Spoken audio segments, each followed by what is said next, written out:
In this update, we're going to break down the weather setups over the next 7 days and expand the view this morning. Take a look at the satellite picture down there into the Caribbean. We're actually experiencing some really nice weather conditions. And yes, hurricane season is not that far off. It's 6 weeks away. And when that does come in range, I'll be doing a lot more detailed forecast on this channel. But further to the north, up there in Florida, we did have an EF1 100-mile-per-hour tornado yesterday, and that came up the coast. There was a possible spin-up tornado in North Carolina.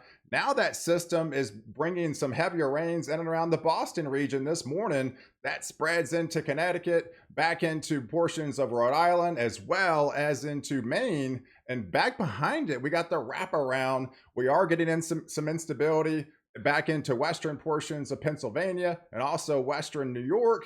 And then out here off the West Coast, this is going to be our main system that's really starting to get its act together. That's going to be diving south and it's going to be slingshotting across the middle of the country and setting the stage for yet another multi-day severe weather event. So I appreciate all my subscribers out there. If you are new to the channel and like detailed weather breakdowns, hit the subscribe button and you're in. You get all my daily updates on this channel, and I would love to reach 250,000 followers, so you can hit the subscribe button and help me get there and following all my daily breakdowns. So here's the setup for this afternoon. This is your Friday. We do have some instability. I'm not too concerned about severe storms today, but we do have some wraparound moisture that's going to be swinging through areas of Kentucky, as well as into Tennessee, into portions of North Carolina, back into Virginia again. Then you have that system coming up the coast into Delaware, back into New Jersey, into Long Island, as well as into areas of Massachusetts and Connecticut, back into Rhode Island. And all those areas that are coming out of Western PA will eventually sneak into Eastern New York and then getting up into Vermont.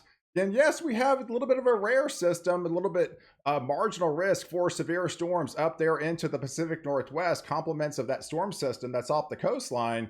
So this is kind of rare to see so early on in the season, but nonetheless, do want to be on the lookout for some strong gusty winds and some 60-mile-per-hour winds within this region of eastern Oregon, back into northern portions of Nevada, and as well as Idaho today. But it's all going to warm up, folks. This system is going to hang out across portions of the Northeast, but much of the middle of the country is going to be experiencing some really warm conditions, and those temperatures really start to elevate, while much of the West Coast is all eyes actually turned to the West Coast for our next system that will be our major player as we head into Monday through Wednesday. But overall, heading into Saturday, it's pretty nice as well. So that system is continuing to lift northeast. We'll have some rain showers across areas of upstate New York and back into Vermont and Maine, but overall, a good part of the country is actually going to be experiencing some really nice weather.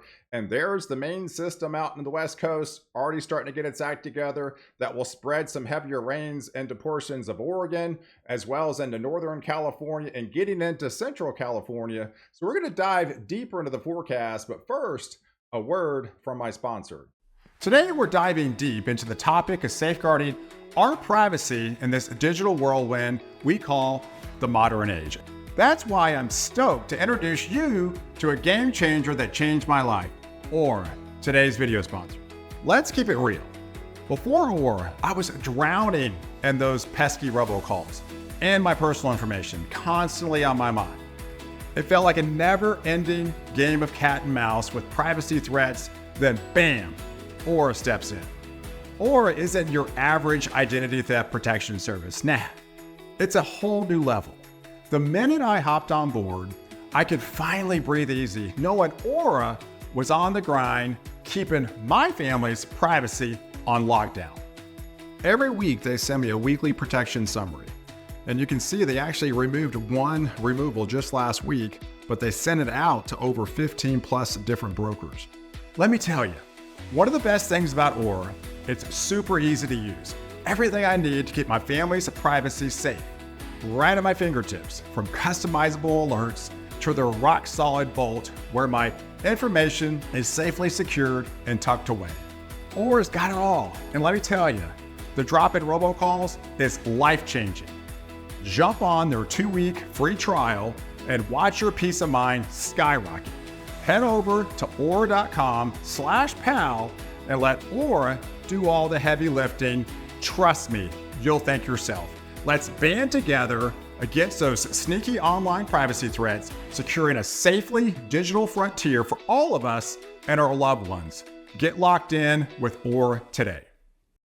So let's take a look at the setup for Sunday. So we do have some instability. We got some rapid round moisture, and we got a little bit of a short wave coming across the Ohio Valley. That's going to add some instability for them. But also further off to the West Coast, then our system is going to be our main player with that upper level low really starting to get its act together. That will spread some more rains in areas of California back into Nevada, where we do see the higher elevations. Yes, it will be snowing with this system in some of the higher elevation areas, but as this system ejects across, we're going to be concerned about severe storms. But with that short wave on Sunday, we do have some instability coming back in the picture for those areas across Indiana, getting into Cincinnati, as well as into Columbus, back into Toledo, Ohio, into Cleveland, and those will actually swing across into Pittsburgh. They did in fact have a flash flood emergency yesterday, and yes, you get hit with another system coming up on Sunday. These are going to be on the marginal side, but they still could include some small, at times, some quarter-size hail. So definitely be on the lookout for that.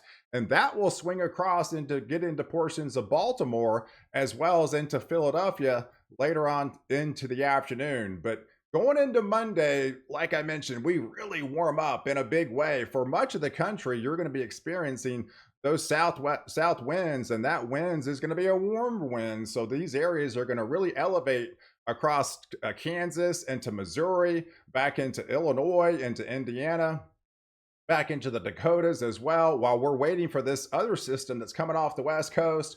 Well, obviously, where the rain is and some of the areas that will be snowing will include some of those below average temperatures as well. But the main player is this dynamic system. Yet we have yet another system, another powerful upper level low. These winds are going to be cranking as we get into Monday afternoon, and some of the high level winds are going to be approaching 100 knots, folks. That's pretty significant, with another bona fide area of low pressure going to be forming over the Rockies.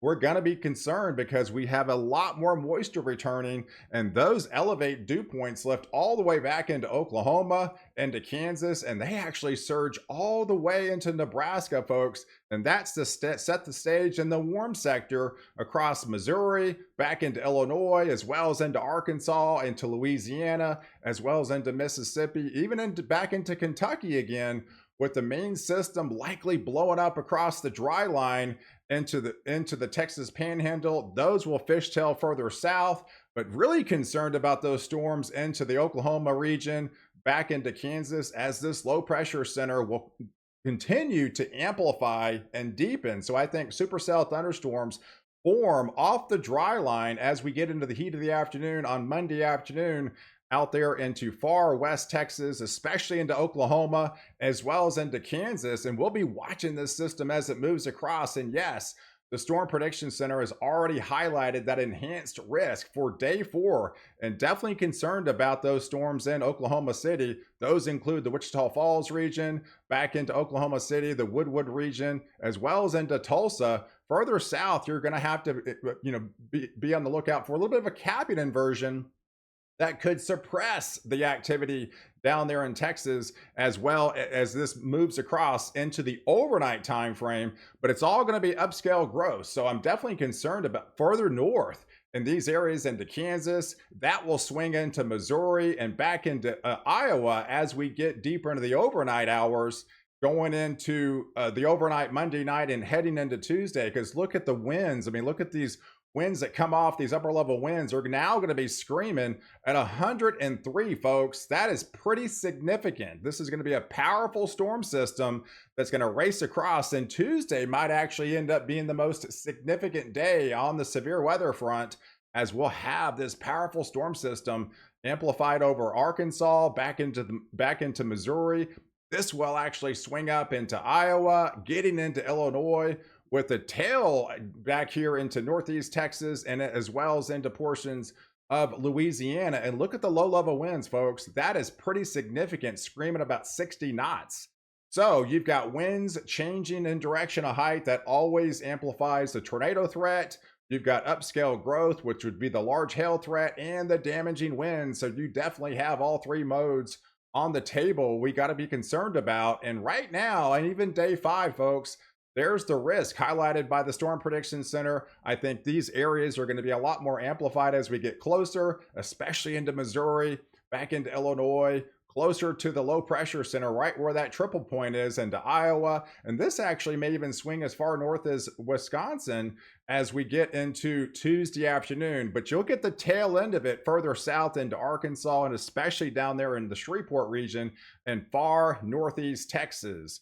So here's the setup as we head into Monday night. So you got the low pressure center highlighted. You got storms, supercell thunderstorms actually likely forming off the dry line. And as they move through into the evening hours, we're going to see upscale growth across the Oklahoma region, back into the Oklahoma City, into Tulsa, especially into central Kansas. Those will swing into Nebraska, and then into the overnight hours, continue to move across into Iowa as well as into Missouri.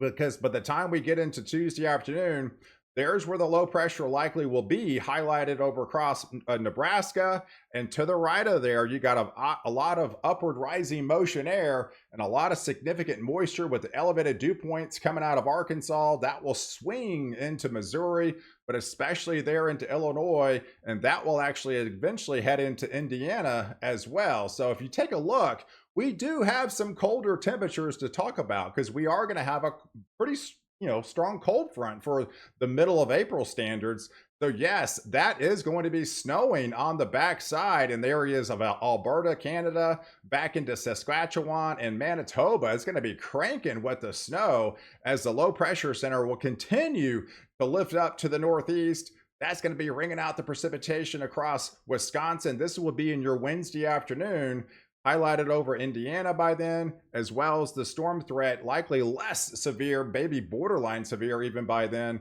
into Kentucky, into Tennessee, and back further south into Mississippi, as well as into Alabama, and eventually swinging back into Ohio again, unfortunately. But there's the cold front as we head into Thursday. So we are going to have a decent sized cold front after the warm up begins for much of the week.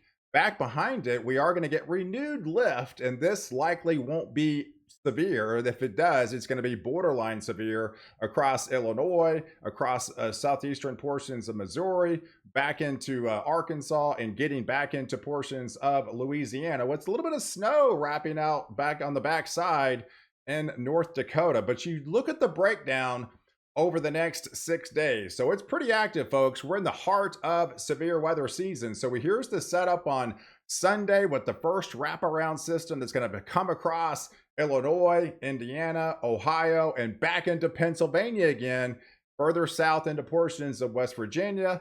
That will likely swing into New Jersey, and then the main system will come in on Monday across from the west.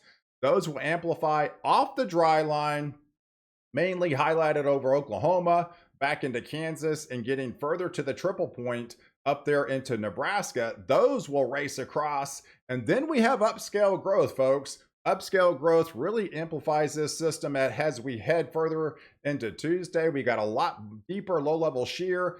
This ups the ante on the severe weather front. So this could be the most significant day as we get closer to this event. We'll be definitely breaking this thing down for you to keep you well ahead of the storm. So make sure you're subscribed to the channel.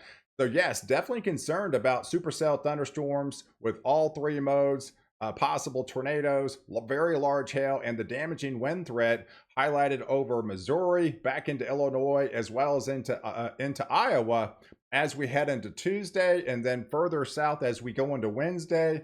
Those will continue to push off, definitely less severe, but still has some damaging wind threat as this moves across Missouri, back into Ohio again. And eventually by Thursday, there's the cold front. Will likely be less severe as things will clear out on the backside. And we're looking for just some basically garden variety showers and thunderstorms by then. But there's the cold front, folks. I mean, after the big warm air that comes through for much of the country for the middle of the week, we do have that significant cold front for April standards. So instead of 10 to 15, almost 20 degrees above average, you're going to get 10 to 15, 20 degrees below average behind that cool front. So you're definitely going to feel this cool front, especially after the warm up comes up for much of the midweek. But the breakdown over the next 7 days looks like this, folks. I think you stay wet across Oregon and much parts of California. Less likely back into Southern California. Fairly dry, unfortunately, across the desert Southwest into Arizona, back into New Mexico. But where that low pressure center especially forms off the dry line, I think supercell thunderstorms form off Monday afternoon. Those will fishtail into the overnight hours, but really concerned about those storms into Oklahoma, back into the Kansas region, and then as this set up through Arkansas, back into Missouri, into Illinois.